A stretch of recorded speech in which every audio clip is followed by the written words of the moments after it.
Thanks for joining me. Deb Howard here, your abundant life coach. Thanks for joining me today on our Purposeful Pour. Listen, I'm here Monday, Wednesdays, and Fridays just to pour into you just a little bit more so that you can live your most abundant life. So, listen, I am going to get right to it because, yes, I'm excited. I'm always excited. But listen, we're going to continue talking about we're still talking about goals. I know it seems like, oh my God, how long are you going to talk about goals? I think it's important. I think it's the missing piece for many of us. The one thing that we need in order for us to really live our most abundant life. And sometimes we really need to get it ingrained in us, right? How important it is. And maybe ingrained is not the word, but we really need to believe it. How about that? We really need to believe it. Until we are convinced and believe that something is important, necessary in our life, most likely we're not going to do it. Okay. And sometimes I think we believe that, put my mic in front of me. And sometimes we may believe that it's for people who already have it together. I think that's another fallacy, right? That I've got to have it all together already before I can start setting goals, using goals in my life. All right. And so, one of the things I want to talk to you today about is the importance of stewardship and goals, right? How goals really play a major part in stewarding our goals. Now, you might wonder, what does goals have to do with stewardship? Well, let me help you.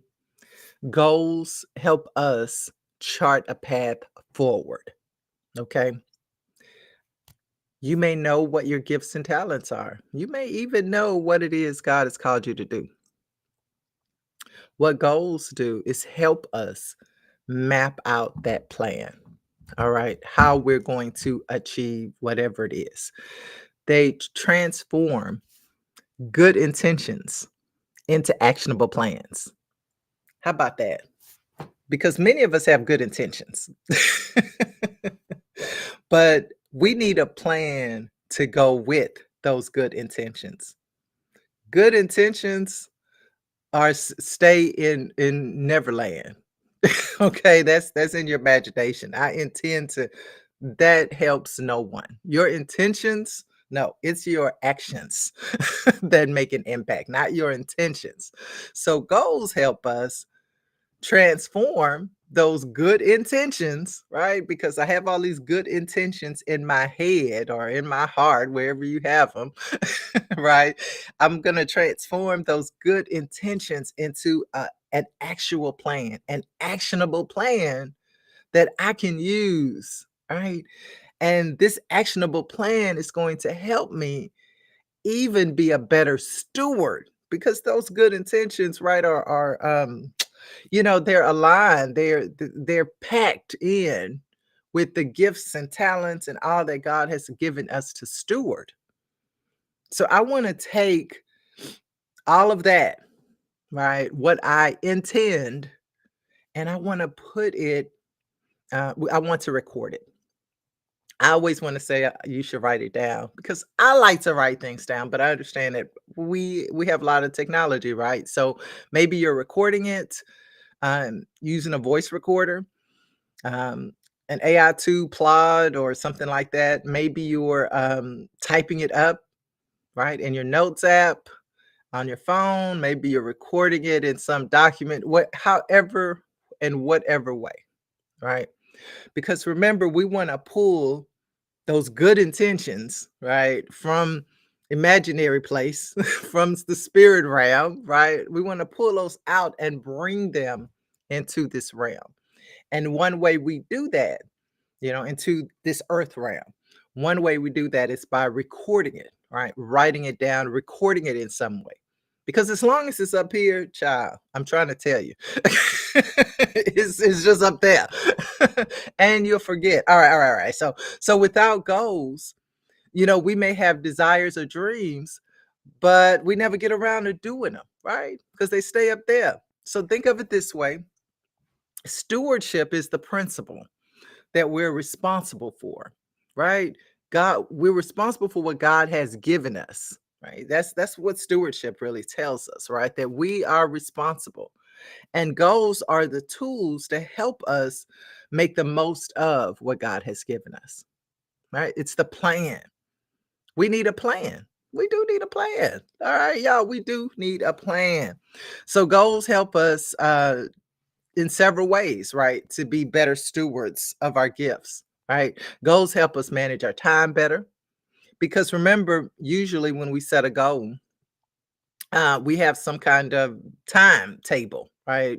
Or some end date or target date, right? So time is one of our most precious, you already know this, our most precious resource is time, right? The one thing you can't get back, you can get a lot of things back, but you can't get time back, right? So, with that said, goals help us to allocate that time more wisely, and we spend less time drifting, right? And being daydreaming, right? All that kind of stuff. It allows us to be more purposeful because now we have a plan, and I know that this is what I need to do by this date. And when I remind myself, every so often, I'm going to go back and look at those goals and remind myself that yes, I need to get this done, right? Or I need to adjust it. Now, remember, goals can be adjusted, right? The time can be adjusted, but we want to stay, we want to keep those goals in our memory, right? We want to remember because this is our plan that this is what needs to be achieved. And when I look at those goals, right, that's my reminder that, hey, I still need to get this achieved. I still need to do this, regardless of, what other circumstances may come up. That those goals bring you back to your center, to your purpose, to what God has called you to do, right? All these things that you heard, right? Because we hear from God, right? But sometimes, maybe y'all don't, but I know sometimes, yeah, it kind of slips my mind some things, right? Yeah, I know God told me to do this, and it's in the back of my mind.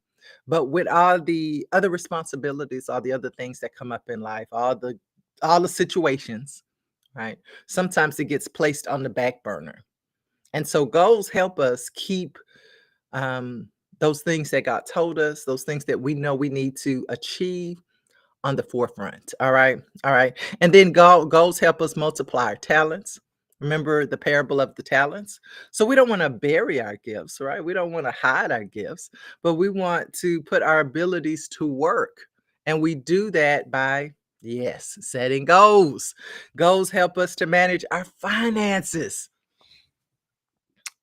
They help you manage your finances. Listen. I don't know if there's anything more important other than that spending plan, which is a goal, basically, to achieving those financial goals, right? If we set financial goals like saving for emergencies, which I hope you have an emergency fund, or giving more to church or charities or whatever, right? Being more generous in some way, we handle our money with greater intentionality when we set goals, when we have a plan, right? And it's so important. I could go off on that, but I'm going to stay right where I am because I don't want to go off on that. Not today. But it is very, very, very important. You need a plan. You need a plan. You need a plan. All right. So I want to tell you a story quickly. Right, quickly. It's not gonna be a long story, but I thought this was interesting because hopefully I think it'll help us really see, really get a picture. Some of you may be visual people like me. I'm a visual person, and so many times I need a picture of something to really get a message, right? And so there's these couple of guys. Uh, we'll call them John and Mark, right? And both of them were great musicians, and both of them wanted to be superstars, right? You've heard these stories before, right? People who have all this talent and they want to be famous, they want to be rich, et cetera, et cetera. Okay, so John and Mark, they were those two guys. Now they both had assignments at church. They both played the piano at church, right? The organ and the piano at church. And both of them had these goals. But now John, he kept going to church and playing every Sunday, and he would even share his goal, his dream, let me put it that way, with others.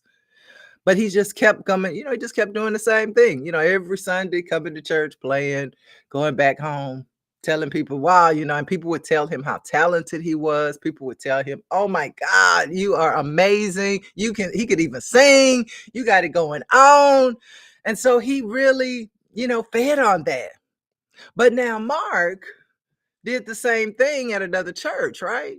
He could sing, he could play, he was doing all the things. And people were doing the same thing, telling him, man, you are amazing.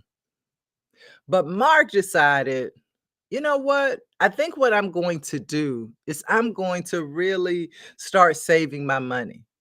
Because I think what I'm going to do is I'm going to record a song. Listen, I'm going to step out. I'm going to record this song. I think what I'm also going to do is I'm going to get out and make connections. Come on now. And I'm going to see if I can get connected with some people in the recording business. Listen, I am also going to start submitting my song to different producers that I know. And in this common day, listen, I'm going to record my song and I'm going to get on TikTok. I'm going to do something. Now, I don't have to tell you who has the better chance of achieving their dream. Mark had a plan. He didn't just continue to say, this is what I want. I hope one day I can do this. Because these are things that we do. I've done it. I hope one day I can do this. I hope one day this happens or that happens. Hope is great, but without a plan, it's just a wish. Okay. So I want you to really see that those who take action, those who sit down and say, listen, I'm going to do more than just hope that it happens. Now, John I guess, get discovered at his church. He could. Somebody could walk into church and see him and help him out. But the odds of that happening, it could happen. But the odds are greater that Mark, who has a plan, who's putting himself out there, who's doing things, right, to get himself noticed, the odds are greater that he will be the one to, go forward in his plan. So we need a plan. Now, you probably heard people like this. You probably have. You probably heard people that have these big dreams and you're probably even saying they don't do nothing towards that. They're not taking any action. They have no plan, nothing. How are they going to achieve that? Well, I'm going to ask you that because I know all of us have dreams. All of us have a vision, I hope, for our life. All of us have things that God has called us to do. Whether it's ministry, whether it's a business, whether it's whether it's even raising your family, getting your kids through college, whatever it is. What's your plan to achieve what God has given you to do? How are you stewarding your time, gifts, resources that God gave you in order to achieve what He has planned for your life? Listen, it's not to say that we can't enjoy ourselves, right? Because you might be saying, "Listen, I need time for me too." Yes, you do, but you also need time to accomplish what God has called you to do. Listen, that's what we're talking about. That's what I'm here to encourage you to do. And many times it does include finances, right? That's why I like being a financial coach because it does include finances many times. We do have to use our resources at times, and God gives us more resources. but we have to learn to be a good steward of what we have. And let me tell you, if you don't have anything else right now, you have a dream, you have a purpose, and you need to sit down and find goals for what you already have. Start using what you already have, your gifts, your talents, your anointing, right? All of that, right? So that you can achieve what God has called you to do. Listen, time be going by fast because I'm looking at my clock back there. So thanks for joining me. Now, if you're wondering about my little sand counter back there, okay, it's a 30 minutes sand counter. Okay, it's 30 minutes. So when it empties, it's 30 minutes. So yeah, I don't want to be on here 30 minutes. That's why I have that back there so I can keep myself reminded of that. So thanks for joining me on today. I want to say to you that I want you to really get serious. And I do. I mean, like really serious about goal setting, about stewardship, and about accomplishing what God has for you. What you have is needed in the kingdom. I'm sure you've heard that before, but let me say it again. What you have is needed in the kingdom. What you have is something that someone or many someones are waiting on. You are the answer. Do you believe that? You are the answer for someone else. So I need you to get serious, right? I need you to really seek God and really align yourself with planning. Right? I know we don't like that word all the time, but it's important. We need to plan. We need to have goals. So listen, thanks for joining me. I want to remind you, I'm always going to remind you for the rest of this year, save that date. September 27th. All right, we're gonna have another summit. I'm really excited about that, and I hope you can join us. I hope you can join us here in Houston, Texas. Thanks for joining me on today. Oh, and I wanted to tell you something else. I forgot. I have a gratitude journal. All right, so I don't know if you knew that, but it's a PDF fillable journal. I want you to go to debhowardonline.com and you can download a free copy. It's complimentary. If you like to journal, and I love to journal, I've been thinking about doing a journal class, or some kind of online meetup. What y'all think about that? I love journaling. I love doing journal prompts and anyway, all that kind of stuff. So if you're interested, let me know because I'm wondering if there's anyone even interested in something like that. So anyway, thanks for joining me. Go to Deb Howard Online. Go ahead and get that free download. And you know what is next? Yes, I'm going to say it. I want you to go have your most abundant day. Take care.